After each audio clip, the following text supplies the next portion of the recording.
십자가는 역사적으로 가장 처참한 죄인들, 가장 악한 죄인들을 처단하기 위해서 만들어진 사형 방법입니다. 사형이란 것은 더 이상 사유에 도와줘서는 안 될, 그래서 사유에서 완전히 분리해서 없애버려야 할 사람들을 처단하는 방법입니다. 근데 그냥 죽이기는, 그래서 십자가라고 하는 형틀을 본인이 메고 올라가서 본인이 죽을 그 십자가의 틀이 보통 무거운 게 아니죠. 고고학적으로 한 58kg쯤 되는 그런 긴 통나무를 메고 가는 겁니다. 이 십자가가 아니고 일자입니다. 이걸 메고 올라가서 죽을 그곳에 가서 이제 긴 장대에다가 당겨 올려서 걸어놓고 못을 박아서 그냥 걸어놓고 죽기를 기다리는 거예요. 그 처참한 십자가 형틀은 너무 잔혹해서 감히 일반인들은 그 모습만 봐도 치를 떨면서 두려워했던 것이죠.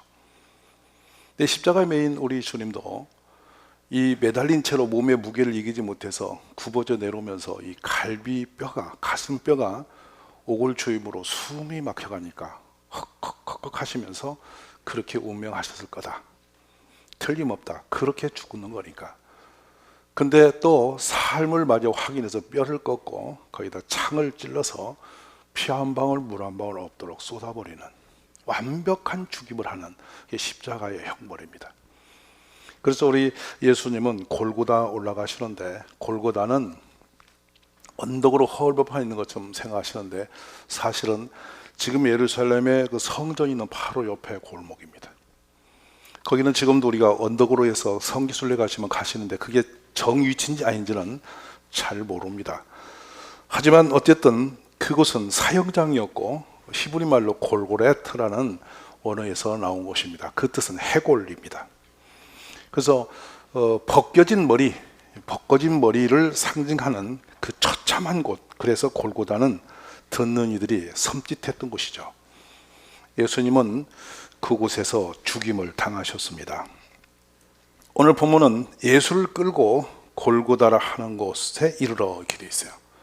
예수님이 이제 끌려가신 장면을 보여주신 것이죠.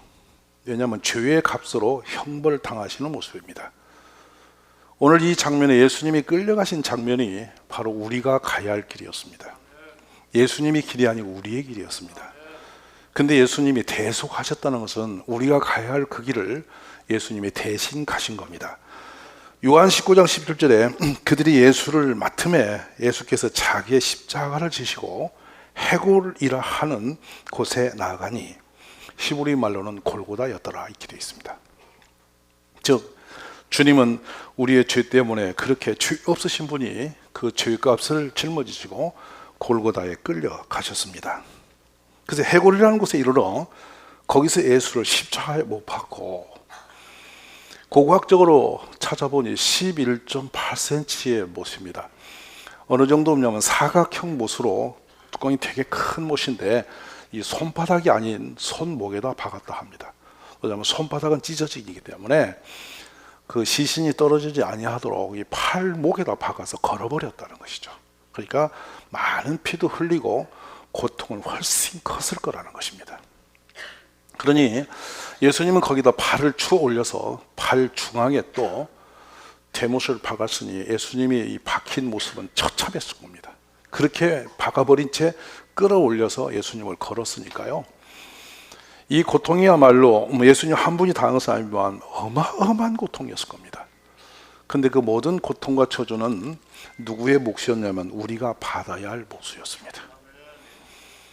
근데 문제는 그 예수님의 죽으심의 그 모습이 우리의 죄의 대신하심인데 불구하고 인지하는 사람 많지 않다 하는 것입니다.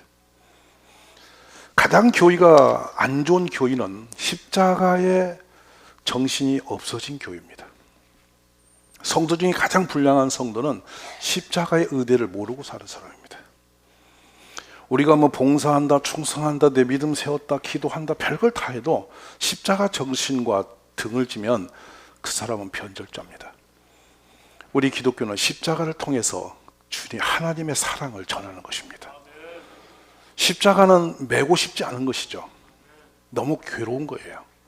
십자가는 너무 처참해서 그것을 가까이 안 가고 싶은 것입니다. 누군가 메고 가서 죽는 것은 모르겠지만 나는 싫은 거죠. 근데 내가 싫은 그 십자가를 예수님이 대신 메고 죽어주신 겁니다. 정말 처참한 것은 흉악한 범인들과 함께 메어 계셨습니다. 골고다 언덕은 십자가 3개가 박혔습니다. 흉악한 당대 최악의 죄인들과 함께 예수님이 매였는데, 놀란 것은 한편에 있는 그 죄인이 예수님을 저주합니다. 욕을 합니다. 그 수모와 고통과 버려짐이 얼마나 처참한지 말로 다 할 수 없는 것이죠. 그래서 그 희롱 당하신 모습이 이렇습니다. 희롱을 다 한 후 자색 옷을 벗기고 도로 그의 옷을 입히고 십자가에 못 박으려고 끌고 나가니라. 왕이다 해서 홍포를 입히고 벗겨서 다시 주인의 옷으로 입혀서 끌고 가는 장면이죠. 그러니까 조롱하고 비웃고 철저하게 무시하고 버리는 그런 장면입니다. 빌립보서에서 바울은 이런 표현을 합니다.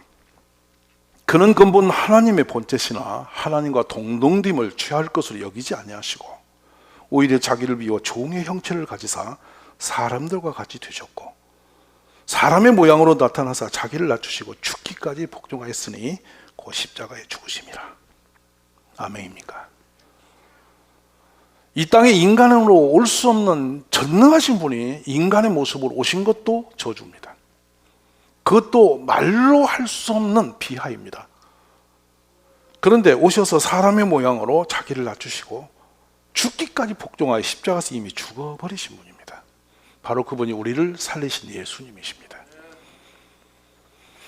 놀랍게도 요한복음 19장에서 나사렛 예수 유대인 왕이라 기록이 되었음에도 불구하고 철저하게 버림당하신데요, 이 세상의 사람들이 많은 아픔이 있습니다. 질병의 고난, 또 경제적인 어떤 어려움, 사회적인 어떤 지위에서 밀려나서 또 갑자기 내려앉는 거 다 아픈 것들입니다. 근데 최악의 인간의 고통이 뭔지 아세요? 버려지는 겁니다. 버려진다는 것은 낯선 사람들로 버려진 게 아니라 지극히 뗄 수 없는 관계 속에 있는 그 사람들로부터 내 버려짐을 당하는 거죠. 버려짐은 참으로 처참한 겁니다. 우리 예수님은 그렇게 버려지셨습니다. 죄의 더러움과 악함이 얼마나 더럽고 나쁜 것인지를 그렇게 예수님은 자신의 삶으로 보여주시는 겁니다. 죄는 우리를 버리는 겁니다. 하나님의 존귀하신 모양과 형상으로 됐던 우리를 완전히 못쓸 인간으로 내버리는 게 죄입니다. 우리를 파괴해버린 게 죄입니다. 우리를 완전히 천하게 만들어 짓밟아서 뭉개서 죽음의 자리로 지옥으로 끌고 가는 게 죄입니다. 그 죄의 값을 죄 없으신 예수님이 대신 짊어지신 겁니다. 마가 15장 20절에도 희롱을 다 한 후 자색 옷을 벗기고 도로 그의 옷을 입히고 십자가에 못 박으려고 끌고 나가니라 그랬습니다. 이사야 선지자는 이 예수님의 이 모습을 미리 예언했죠. 그는 실로 우리의 질고를 치고 우리의 슬픔을 당하였거늘 우리는 생각하기를 그는 징벌을 받아 하나님께 맞으며 고난을 당한다 하였노라. 우리의 질고, 이걸 좀 더 우리 글로 가까이 끌어오면 대속의 길, 그러니까 사람들이 앓고 있는 모든 질병, 죄로 인한 모든 저주의 허물을 한마디로 표현하여 우리의 질고라고 합니다. 근데 이 모든 저주의 값을 예수님이 짊어지셨습니다. 마태복음 8장 10절에서 이는 선지자 이사야를 통하여 하신 말씀에 우리의 연약한 것을 친히 담당하시고 병을 짊어지셨다 함을 이루려 하심이더라. 병도 여러분 간단한 감기 정도를 병이라고 하지 않습니다. 치명적인 병들이죠. 나 환자가 되었다거나 막 온몸이 썩어 들어가는 그런 어떤 혈류병이 됐다거나 치유할 수 없는 병이 내 인생을 그대로 삼켜버린 그곳에서 우리를 건져내심입니다. 이게 예수님이 하신 사역입니다. 오늘 여러분, 주님이 그 모든 저주를 가져가시면 우리가 믿으면 그 나음을 입었습니다. 해결이 생겼습니다. 그 축복을 우리가 감사할 수 있게 주의 이름으로 축원합니다. 인자가 온 것은 섬김을 받으려 함이 아니라 도리어 섬기려 하고 자기 목숨을 많은 사람의 대속물로 주려 함이니라. 주님은 이미 자신이 오신 이유에 대해서 이렇게 설명하신 겁니다.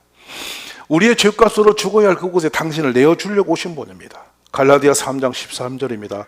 그리스도께서 우리를 위하여 저주를 받은 바 되사 율법의 저주를 우리를 속량하셨으니 기록된 바 나무에 달린 자마다 저주 아래 있는 자라 하였습니다.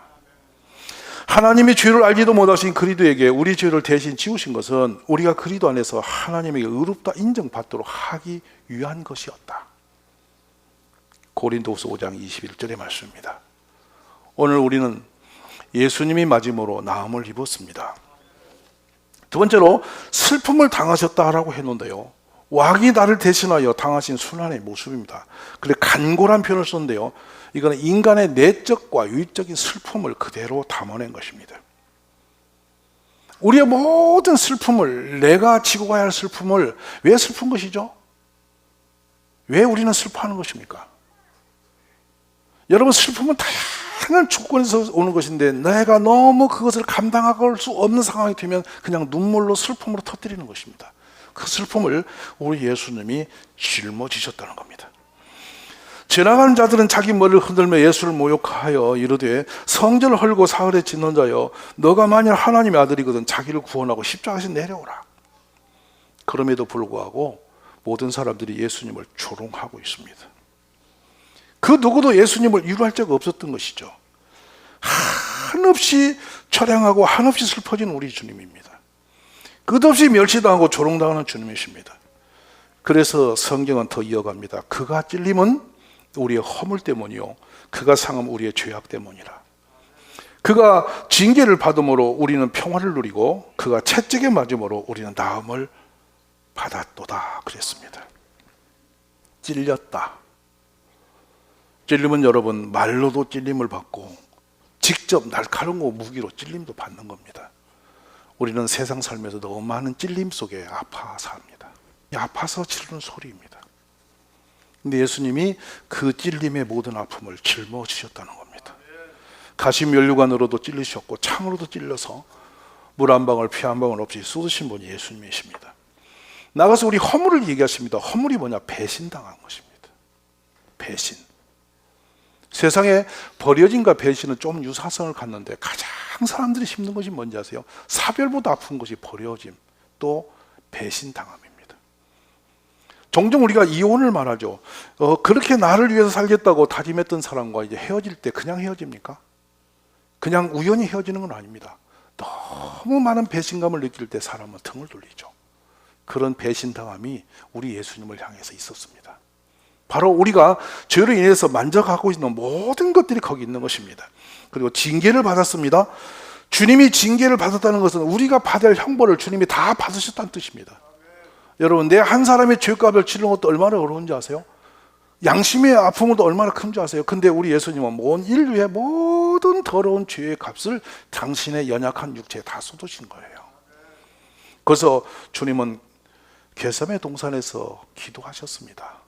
아버지, 할 수만 있으면 이 잔을 내게서 지나가게 하옵소서. 그러나 내 뜻대로 마옵시고 아버지 뜻대로 하옵소서. 주님도 버거운 길이었습니다. 인간은 연약한 육체로 와서 온 인류의 그 저주와 고통과 슬픔과 찔림을 다 당신이 져야 된다는 너무도 버거운 일임을 주님은 알고 계셨던 거죠.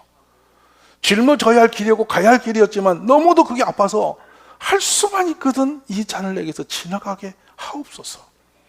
너무나 마음이 공고해서 그 제자들에게 나를 위해서 너희가 기도해라. 내 마음이 공고하다. 공고하다는 게 여러분 어떤 의미냐면요, 마음 둘 곳이 없다. 둥 떴다. 어찌 할 수가 없이 내 마음이 지금 들떠 있구나. 그 주님은 자신의 모습을 가장 아플 때 힘들게 그렇게 표현했지만 어느 누구도 예수님의 도움이 안 됐습니다. 그래서 우리는 다 각자 제 길로 갔습니다. 참 몰지각한 사람들입니다. 우리는 다 양 같아서 그릇 행하여 각기 제 길로 갔거늘 여호와께서 우리 모두의 죄악을 그에게 담당시키셨도다. 아멘.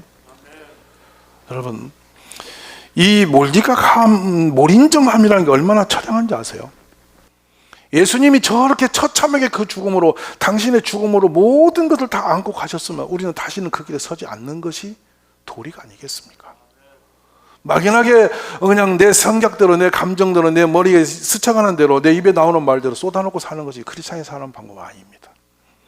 우리는 원수를 사랑하라고 하셨고 미워해도 끝까지 미워해서는 안 되고 오히려 축복해야 된다고 그랬고, 나를 괴롭히는 자를 위해서 우리가 기도하고 축복을 빌어야 할 사람이라고 말씀하지 않았습니까?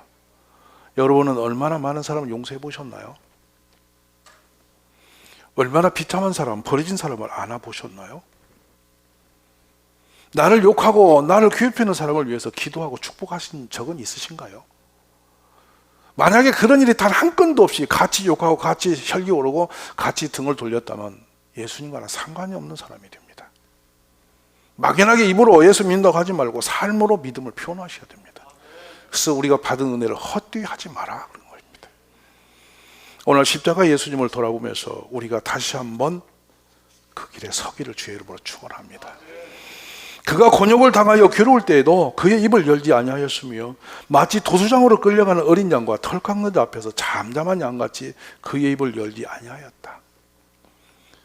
요즘에 유튜브에요, 아마 지난주부터 그냥 계셔도 그냥 올라오는 장면이 있습니다. 양 털 깎는 장면입니다. 들에 무리로 지어다니는 양이요, 털이 이렇게 있을 때 불편하죠. 근데 그 양 깎는 목동이 딱 잡아오면요, 이렇게 딱 머리를 이 발 사이에 딱 끼면요, 양이 이렇게 하고 두 발 쭉 뻗어요. 그리고 기계로 털을 빕니다. 근데 털만 비는 게 아니라 살 껍질도 깎여 나갈 때 있습니다. 피가 쭉 흘릅니다. 그러면 양이 소리치고 튀어나가지 않습니다. 그냥 막혀 있습니다. 가죽이 쭉 찢겨서 피가 퍽 나도 양이 머리만 살짝 위로 가만히 맡깁니다. 맡겨진 자죠. 우리 예수님이 털 깎는 자 앞에 어린 양같이 그렇게 맡겼고, 마치 도수장으로 끌려가는 어린 양과 같이 자신을 맡기셨습니다. 십자가에다가 맡기신 겁니다. 그거는 그렇게 하지 않으면 우리를 살릴 방법이 없었기 때문에, 우리의 죄를 해결할 방법이 없었기 때문에, 죄의 값은 죽음이기 때문에, 저주기 때문에, 그 저주를 해결할 수 있는 길은 당신이 대신 그걸 죽을 수밖에 없는 그 길에 있기 때문에 그렇게 하신 것이죠. 오늘 그 은혜를 다시 한번 가슴 깊이 새김 있기를 바랍니다.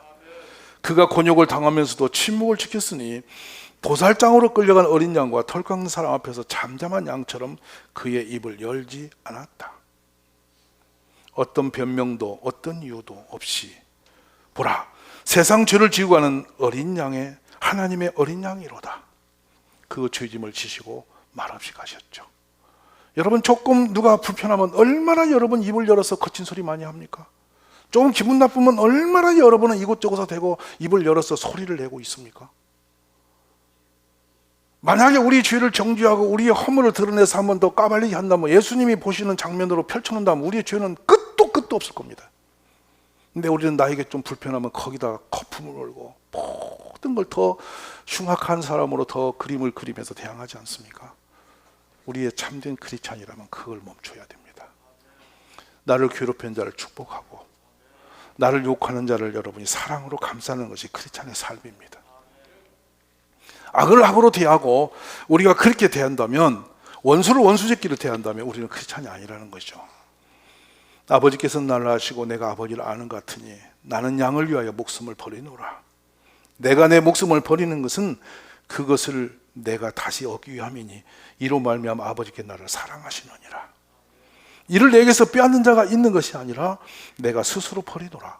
나는 버릴 권세도 있고 다시 얻을 권세도 있으니 이 계명은 내 아버지께서 받아노라.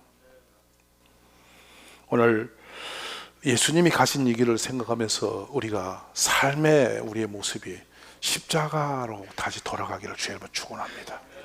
십자가는 짊어지는 겁니다.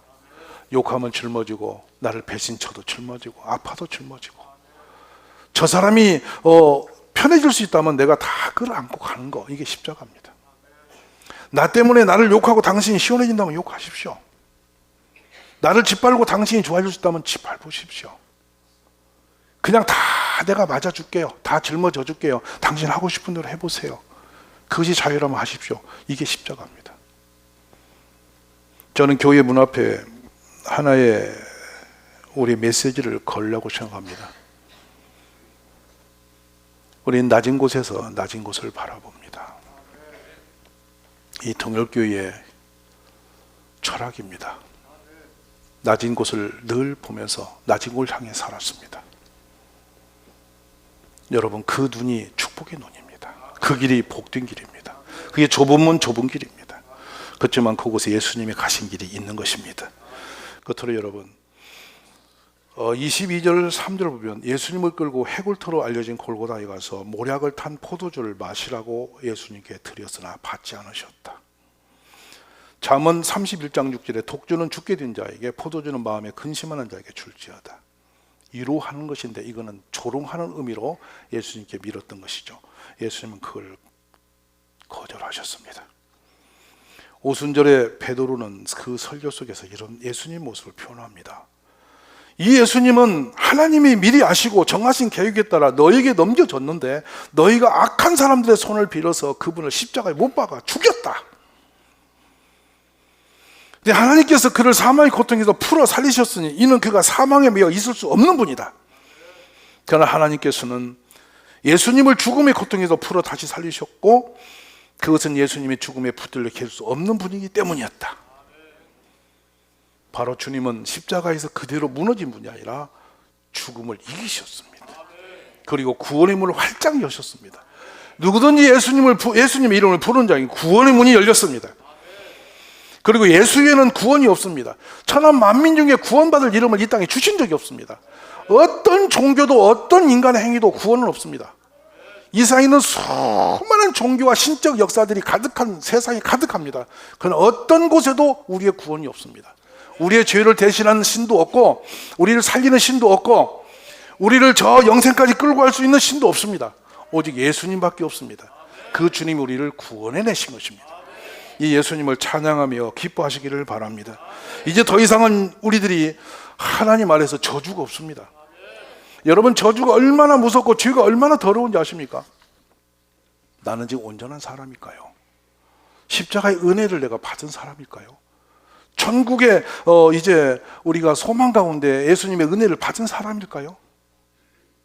오늘 깊은 성찰이 있어지기를 주의 이름으로 축원합니다. 형장에서 예수님이 죽으셔야 우리가 사는 거. 그러므로 하나님이 그 종을 세워 복 주시려고 너에게 먼저 보내사 너희로 하여금 돌이켜 각각 그 악함을 버리게 하셨느니라. 이제 더 이상의 저주는 없는 겁니다. 허물의 사함을 받고 자신의 죄가 가려진 자는 복이 있도다. 마음에 간사함이 없고 여호와의 정죄를 당하지 않는 자는 복이 있도다. 여호와께서 말씀하신 오라 우리가 서로 변론하자. 너희의 죄가 주홍 같을지라도 눈과 같이 씌어질 것이요 재롱같이 붉을지라도 양털같이 희게 되리라. 율법이 들어온 것은 범죄를 더하게 하려 하며 그러나 죄가 더한 곳에 은혜가 더욱 넘쳤다. 이는 죄가 사망 안에서 왕노릇한 같이 은혜도 또한 의로 말미암아 왕노릇하여 우리 주 예수 그리스도로 말미암아 영생 이르게 하려 함이라. 이와 같이 너희도 너희 자신을 죄에 대해서는 죽은 자요 그리스도 예수 안에서 하나님에 대하여 살아있는 자로 여길지어다. 죄가 너희를 주장하지 못하리니 이는 너희가 법 안에 있지 아니하고 은혜 아래 있음이라. 죄의 삭은 사망이요 하나님 은사는 그리스도 예수 우리 주 안에 있는 영생이니라. 오늘 이 놀라우신 축복이 여러분의 믿음 되길 원합니다. 삶이 바뀌기를 바랍니다. 더 이상은 사단의 도구로 쓰이지 않고 죄의 병기로 쓰이지 마시고 하나님의 의의 병기로 쓰임받고 우리 통일교회가 십자가의 도를 행하는 교회 되기를 기도하십시오. 저도 여러분도 한 분 한 분 모두가 십자가 없이 구원받은 사람 없습니다. 우리 모두 십자가 정신이 내 삶의 모든 것이 되어지기를 기도하시기를 주의 이름으로 축원합니다. 그리고 끝으로 모든 저주가 물러갔습니다. 더 이상은 죄가 우리를 주장하지 못하게 하시고 더 이상은 더러운 마귀가 우리를 주장하지 못하게 하시고 우리 하나님의 종으로 세워지기를 주의 이름으로 축복합니다.